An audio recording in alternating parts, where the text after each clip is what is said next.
ನಮಸ್ಕಾರ ರಿವ್ಯೂ ಚಾನೆಲ್ಗೆ ಸ್ವಾಗತ. ನಾನು ಸೌಖ್ಯ ಗಾಂವ್ಕರ್.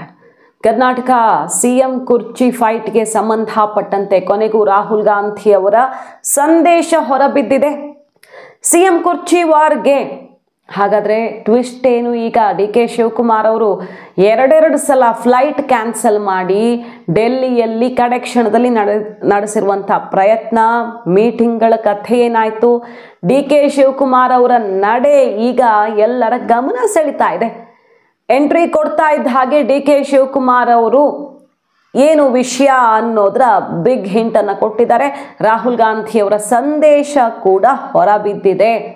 ಮಾಹಿತಿ ಇಡ್ತಾ ಹೋಗ್ತೀವಿ. ಮಿಸ್ ಮಾಡದೆ ನಮ್ಮ ಚಾನಲ್ನ ಸಬ್ಸ್ಕ್ರೈಬ್ ಮಾಡಿ, ನಿಮ್ಮ ಅಭಿಪ್ರಾಯ ಕಮೆಂಟ್ ಮಾಡ್ತಾರೆ.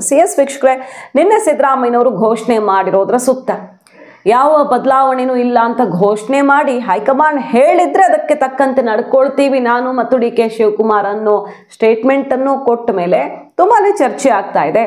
ಹಾಗಾದರೆ ಡಿ.ಕೆ. ಶಿವಕುಮಾರ್ ಅವ್ರಿಗೆ ಕೊಟ್ಟ ಮಾತು ಹೈಕಮಾಂಡ್ ತಪ್ಪುತ್ತಾ?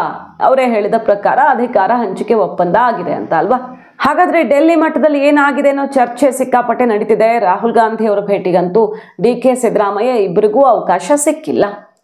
ಆದರೆ ಕಡೆ ಕ್ಷಣದಲ್ಲಿ ಸಂಜೆ ಮೀಟಿಂಗ್, ಸುರ್ಜೇವಾಲಾ ಅವ್ರ ಜೊತೆಗಿನ ಮೀಟಿಂಗಲ್ಲಿ ಸಿದ್ದರಾಮಯ್ಯನವರು ಯಾಕೆಷ್ಟು ಮುನಿಸ್ಕೊಂಡು ಬಂದರು ಅನ್ನೋದು ಕೂಡ ಈಗಾಗಲೇ ಸುದ್ದಿ ಆಗಿದೆ. ಅಂದರೆ ಬೇಸರ ಮಾಡ್ಕೊಂಡಿದ್ದು ಯಾಕೆ, ಅವರ ಇಷ್ಟು ಅಪ್ಸೆಟ್ ಆಗಿದ್ದು ಯಾಕೆ? ಬೆಳಗ್ಗೆ ಅಷ್ಟೇ ನಾನೇ ಸಿಎಂ ಅಂತ ಘೋಷಿಸಿದ ಸಿದ್ದರಾಮಯ್ಯನವ್ರಿಗೆ ಶಾಕ್ ಕೊಟ್ಟಿರೋ ವಿಚಾರ ಯಾವುದು? ಎಲ್ಲ ಡೀಟೇಲ್ ಆಗಿ ಇಟ್ಟಿದ್ದೀವಿ. ಈಗ ನೋಡಿ, ರಾಹುಲ್ ಗಾಂಧಿ ಅವರ ಸಂದೇಶ ಹೊರ ಬೀಳ್ತಾ ಇದೆ.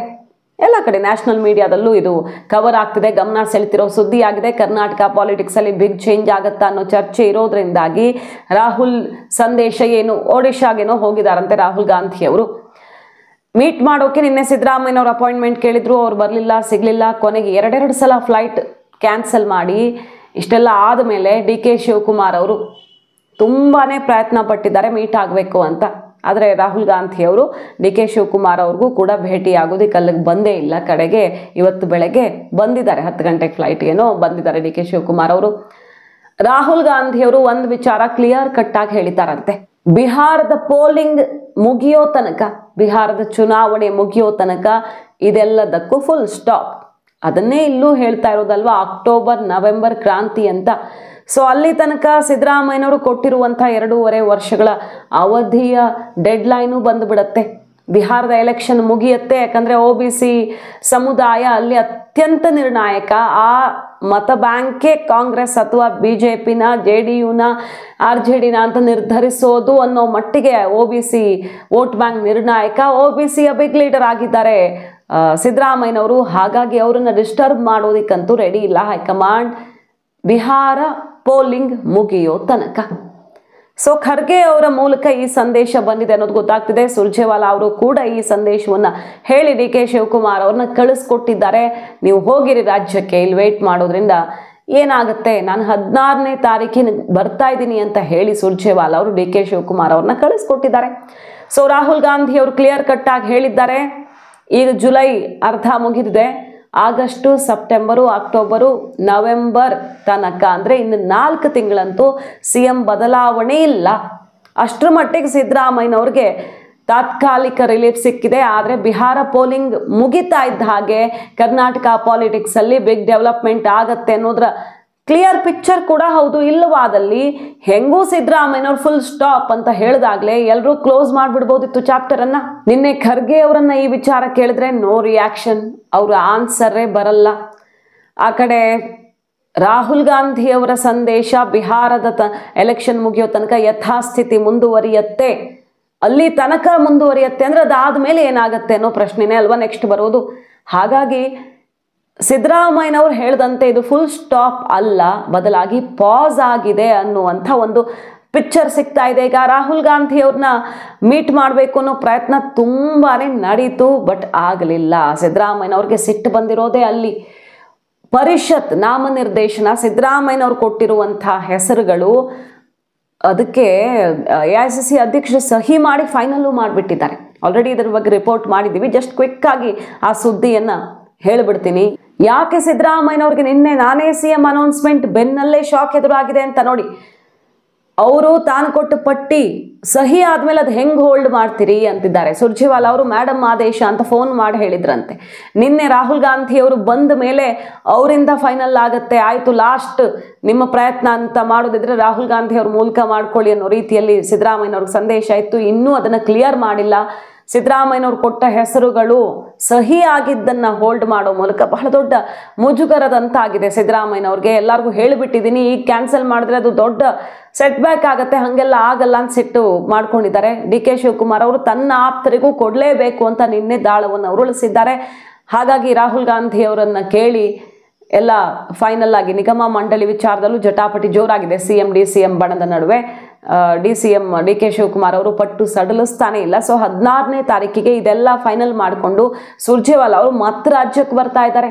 ಸೊ ಸಿದ್ದರಾಮಯ್ಯನವರ ಬಳಿ ಇರುವಂಥ ಪಕ್ಷದ ಕಂಪ್ಲೀಟ್ ಕಂಟ್ರೋಲ್ ಅನ್ನ ಹೈಕಮಾಂಡ್ ತಗೊಂಡಿದೆ ಅನ್ನೋದ್ರ ಕ್ಲಿಯರ್ ಪಿಕ್ಚರ್ ಕೊಡ್ತಿರುವಂಥ ಬೆಳವಣಿಗೆ ನಿನ್ನೆ ಸಂಜೆ ಆಯಿತು.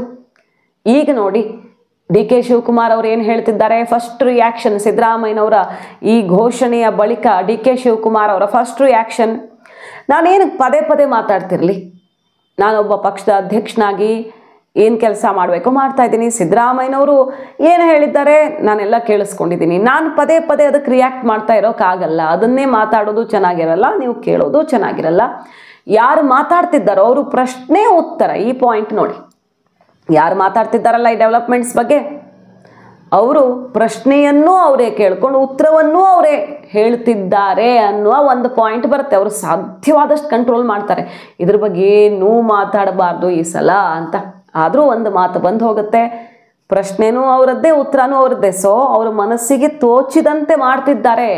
ಇದಕ್ಕೆಲ್ಲ ಮೇಲಿನವರಿಂದ ಉತ್ತರ ಸಿಗತ್ತೆ ಅನ್ನೋದನ್ನ ಕ್ಲಿಯರ್ ಕಟ್ ಆಗಿ ಹೇಳ್ತಿದ್ದಾರೆ ಅವರು. ಇಷ್ಟೊಂದು ಗಾಬರಿಲಿ ಹಾಕಿದ್ದೀರಾ ಮೀಡಿಯಾದವರು? ನನಗಂತೂ ಗಾಬರಿ ಇಲ್ಲ ಅಂತಾರೆ ಡಿ ಕೆ ಶಿವಕುಮಾರ್. ಶಾಸಕರ ಬೆಂಬಲ ಮಾತ್ರ ಇದೆ ಅನ್ನುವಂತ ಹೇಳಿಕೆಯನ್ನ ಸಿಎಂ ಉಲ್ಲೇಖ ಮಾಡಿದ್ದಾರೆ. ನಾನು ಏನು ನಾನೊಬ್ಬ ಪಕ್ಷದ ಅಧ್ಯಕ್ಷರಿದ್ದೀನಿ, ಪಾರ್ಟಿಯವರು ಏನ್ ಹೇಳಿದಾರೋ ಅನ್ನೋದನ್ನ ಈಗಾಗಲೇ ಮುಖ್ಯಮಂತ್ರಿಗಳೇ ಉಲ್ಲೇಖ ಮಾಡಿದ್ದಾರೆ. ನಾನು ಟಿವಿ ನೋಡಿದೆ, ನನ್ನ ಸ್ವಲ್ಪ ಬಿಸಿ ಇದೆ. ಈ ಲಿಸ್ಟ್ ಎಲ್ಲ ಸುಮಾರು ಒಂದು 7,000 ಅರ್ಜಿ ಇತ್ತು. 7,000 ಅರ್ಜಿಗೆ 350 ಅರ್ಜಿ ತರಬೇಕಾಯ್ತು. ಆ ವಿಚಾರ ಸ್ವಲ್ಪ ನಾನು ಕೂತ್ಕೊಂಡು ನೋಡ್ತಾ ಇದ್ದೆ. ಸ್ವಲ್ಪ ಅದು ನೋಡಿದೆ ನಾನು. ಅವ್ರು ಹೇಳಿ ಚೀಫ್ ಮಿನಿಸ್ಟರ್ ಈಗಾಗಲೇ ಕೆಲವೆಲ್ಲ TV9 ಯಾವುದೋ ಒಂದು ರಿಪೋರ್ಟ್ಸ್ ಅಲ್ಲಿ ನೋಡಿದ್ರೆ ಅವ್ರು ಏನ್ ಹೇಳ್ಬೇಕು ಎಲ್ಲ ನಿಮ್ ಪ್ರಶ್ನೆಗಳಿಗೆಲ್ಲ ಅವರೇ ಉತ್ತರ ಕೊಟ್ಟಿದ್ದಾರೆ.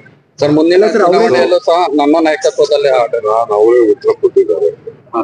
ಅವ್ರು ಉತ್ತರ ಕೊಟ್ಟು ಬರುತ್ತಿರುವ ನಾವು ಪದೇ ಪದೇ ಮಾತಾಡೋದು ನಮಗೂ ಸೂಕ್ತ ಅಲ್ಲ, ನೀವು ಕೇಳೋದು ನಿಮ್ಗೂ ಸೂಕ್ತ ಅಲ್ಲ. ಈಗಲೂ ಅದೇ ಪರಿಸ್ಥಿತಿ ಇಲ್ಲ ಸರ್, ಈಗಲೂ ಅದೇ ಪರಿಸ್ಥಿತಿಯಲ್ಲಿ ಇದ್ದೀರಾ ಅಂತ ಹೈಕಮಾಂಡ್ ಭೇಟಿ ಮಾಡಿದ್ರಿ. ನಿಮ್ಗೆ ಯಾಕೆ ನಮ್ ವಿಚಾರ ಅಷ್ಟು ಯಾಕೆ ನಾವು ಗಾಬರಿ ಮಾಡ್ಕೊತಾ ಇದ್ದೀರಾ? ಗಾಬರಿ ನಮ್ಗೆ ಇಲ್ಲ, ಗಾಬರಿ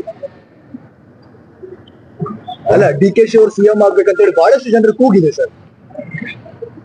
ಬಿಡಿ, ಕೆಲವು ನಿಮ್ಮದು ಎಷ್ಟೋ ಜನ ನಿಮ್ಗೂ ಏನೋ ಆಸೆ ಇರ್ತದೆ. ನಾನು ಏನು ಇದ್ರ ಬಗ್ಗೆ ಕಾಮೆಂಟ್ ಮಾಡಕ್ ಹೋಗುದಿಲ್ಲ, ಕಾಮೆಂಟ್ ಮಾಡೋಂತ ಅವಶ್ಯಕತೆ ಇಲ್ಲ. ಮಾತಾಡೋರ ಹತ್ರನೇ ಎಲ್ಲರೂ ಯಾರು ಏನೇನು ಮಾತಾಡಿದಾರೆ ಅವರೇ ಉತ್ತರ ಕೊಡ್ತಾ ಇದಾರೆ, ಅವರೇ ಪ್ರಶ್ನೆ ಕೊಡ್ತಾ ಇದಾರೆ. ನೀವು ಪ್ರಶ್ನೆ ಆಗ್ತಾ ಇದೀರಿ, ಅವರೇ ಉತ್ತರ ಕೊಡ್ತಾರೆ. ಸದ್ಯಕ್ಕೆ ನಾನು ಯಾವ ಉದ್ದಕ್ಕೂ ಉತ್ತರ ಕೊಡುದಿಲ್ಲ. ಅಲ್ಲ ಸರ್, ಅಂದ್ರೆ ಇನ್ನೊಂದು ಮಾತಾಡಿದೆ ಸರ್, ಪವರ್ ಶೇರಿಂಗ್ ಬಗ್ಗೆ ಯಾವುದೇ. ಸೊ ಆ ಮೂಲಕ ನಾನು ಈ ಕ್ಷಣಕ್ಕೆ ಇವತ್ತೇ ನಾಳೆನೇ CM ಆಗ್ತೀನಿ ಅಂತಂತೂ ಡೆಲ್ಲಿಗೆ ಹೋಗಿರ್ಲಿಲ್ಲ. ಆದರೆ ಹೈಕಮಾಂಡಿಂದ ನಾನು ಅಂದುಕೊಂಡ ಸಮಯಕ್ಕೆ ಎಲ್ಲ ಸಿಗುತ್ತೆ ಅನ್ನೋ ಆತ್ಮವಿಶ್ವಾಸದಲ್ಲಿಯೇ ಬಂದ್ರ. ಹಾಗಾದ್ರೆ ಡಿ ಕೆ ಶಿವಕುಮಾರ್ ಪ್ರಿಯಾಂಕಾ ಗಾಂಧಿ ಅವ್ರ ಜೊತೆಗಂತೂ ಮಾತಾಡಿದ್ದಾರೆ. ಡಿ ಕೆ ಶಿವಕುಮಾರ್ ಅವರು ಸೋನಿಯಾ ಅವ್ರ ಜೊತೆಗೆ ಫೋನಲ್ಲಿ ಮಾತಾಡಿದ್ದಾರೆ ಅಂತ ಕೇಳಿ ಬರ್ತಿರೋದು. ಈಗ ಮೀಟಿಂಗ್ ಆಗಿದೆಯಾ ಇಲ್ವಾ ಅನ್ನೋದ್ರ ಬಗ್ಗೆ ಕ್ಲಾರಿಟಿ ಇಲ್ಲ, ಮಾತಾಡಿದ್ದಾರೆ ಕಾಲಲ್ಲೋ ಹಾಗೇನೋ ಗೊತ್ತಿಲ್ಲ. ಸೊ ಪ್ರಿಯಾಂಕಾ ಗಾಂಧಿ ಅವರಿಂದನೂ ಅಭಯ ತಗೊಂಡು ಬಂದಿದ್ದಾರೆ. ರಾಹುಲ್ ಗಾಂಧಿ ಅವ್ರನ್ನ ಭೇಟಿ ಮಾಡೋದಕ್ಕಾಗಿಲ್ಲ. ಡಿ ಕೆ ಶಿವಕುಮಾರ್ ಅವರು ಬಯಸ್ತಿರೋದು ಅಕ್ಟೋಬರ್ ನವೆಂಬರ್ಗೆ. ಹೈಕಮಾಂಡ್ ಹೇಳ್ತಿರೋದು ಬಿಹಾರ ಎಲೆಕ್ಷನ್ ಆದಮೇಲೆ ಏನಾಗುತ್ತೋ ನೋಡೋಣ, ಈಗ ಯಥಾಸ್ಥಿತಿ ಅಂತ. ಸೊ ಕರ್ನಾಟಕ ಕಾಂಗ್ರೆಸ್ ಅಲ್ಲಿ ಸಿದ್ದರಾಮಯ್ಯನವರು ಹೇಳ್ತಿರೋದೊಂದಾದ್ರೆ ನಡೀತಿರೋದೇ ಒಂದ. ಇಷ್ಟು ಟೆನ್ಷನ್ ಇಲ್ಲದೆ ಇದ್ದಿದ್ರೆ ಸಿದ್ದು ಬಣದ ಆಪ್ತ ಸಚಿವರುಗಳು ನಿನ್ನೆ ಖರ್ಗೆ ಅವರೇ ನೀವೇ CM ಆಗಿ ಅಂತ ಕೇಳುತ್ತಿದ್ರ? ಮೂಲಗಳ ಮಾಹಿತಿ ಪ್ರಕಾರ ಕೇಳಿದ್ದಾರೆ. ಅಂದರೆ ಬದಲಾಗೇ ಆಗ್ತಾರೆ, ಕೈ ಮೀರಿ ಹೋಗುತ್ತೆ ಅನ್ನೋ ಪರಿಸ್ಥಿತಿ ಬಂದರೆ ನೀವು ಸಿ ಎಂ ಆಗಬೇಕು, ಬಿಟ್ಟರೆ ಆ ಜಾಗದಲ್ಲಿ ನಾವು ಇನ್ಯಾರನ್ನೂ ಕೂರಕ್ಕೆ ಬಿಡಲ್ಲ ಅನ್ನೋ ತನಕ ಹೋಗಿ ಮಾತಾಡ್ತಾರೆ. ಅಂದರೆ ನಾನೇ ಸಿ ಎಂ ಅಂತ ಸಿದ್ದರಾಮಯ್ಯನವ್ರು ಹೇಳ್ತಿರೋವಾಗಲೂ ಆ ಮಾತು ಅಲ್ಲಿ ಬರುತ್ತೆ ಅಂದರೆ ಅಷ್ಟರ ಮಟ್ಟಿಗೆ ದಟ್ಟ ಸುಳಿವು ಸಿಕ್ಕಿದೆ ಡೆಲ್ಲಿ ಲೆವೆಲಲ್ಲಿ ಏನಾಗ್ತಿದೆ ಅನ್ನೋದು. ಸೊ ಹೇಗಾದರೂ ಮಾಡಿ ಖರ್ಗೆಯವರನ್ನಾದರೂ ಕೂರಿಸ್ಬೇಕು, ಡಿ ಕೆ ಶಿವಕುಮಾರ್ಗೆ ದಾರಿ ಮಾಡಿಕೊಡ್ಬಾರ್ದು ಅನ್ನೋ ಪ್ರಯತ್ನ ಆಗ್ತಿದೆಯಾ ನೋಡಿ. ಇನ್ನು ಸಪೋರ್ಟ್ ಮುಂದುವರಿತಾನೆ ಇದೆ. ಕದಲೂರು, ಉದಯ್, ಬೇರೆ ಬೇರೆಯವರೆಲ್ಲ ಸ್ಟೇಟ್ಮೆಂಟ್ ಕೊಡ್ತಿದ್ದಾರೆ. ಈಗಂತೂ ಸಿದ್ದರಾಮಯ್ಯನವ್ರ ನಾಯಕತ್ವದಲ್ಲಿ ಯಾವುದೇ ಬದಲಾವಣೆ ಇಲ್ಲ. ಸಿದ್ದರಾಮಯ್ಯನವ್ರ ನಾಯಕತ್ವಕ್ಕೆ ನಾವು ಜೈ ಅಂತೀವಿ. ಬಟ್ ಡಿ ಕೆ ಶಿವಕುಮಾರ್ ಅವರು ಒಂದಲ್ಲ ಎರಡೆರಡು ಸಲ ಸಿ ಎಂ ಆಗ್ತಾರೆ, ಸ್ಟೇಟ್ಮೆಂಟು ಅವ್ರ ಆಪ್ತರಿಂದ ಬರ್ತಿದೆ. ಸೊ ಈ ಅವಧಿಗೆ ಅವರು ಸಿ ಎಂ ಆಗಿ ಅವರ ನಾಯಕತ್ವದಲ್ಲಿ ಚುನಾವಣೆಗೆ ಹೋಗಿ ಮತ್ತೆ ಗೆಲ್ಲಬೇಕು ಅನ್ನುವಂಥ ಪ್ಲಾನಿಂಗ್ ಬಂಡೆ ಬಣ ಮಾಡಿಕೊಂಡಿದೆ.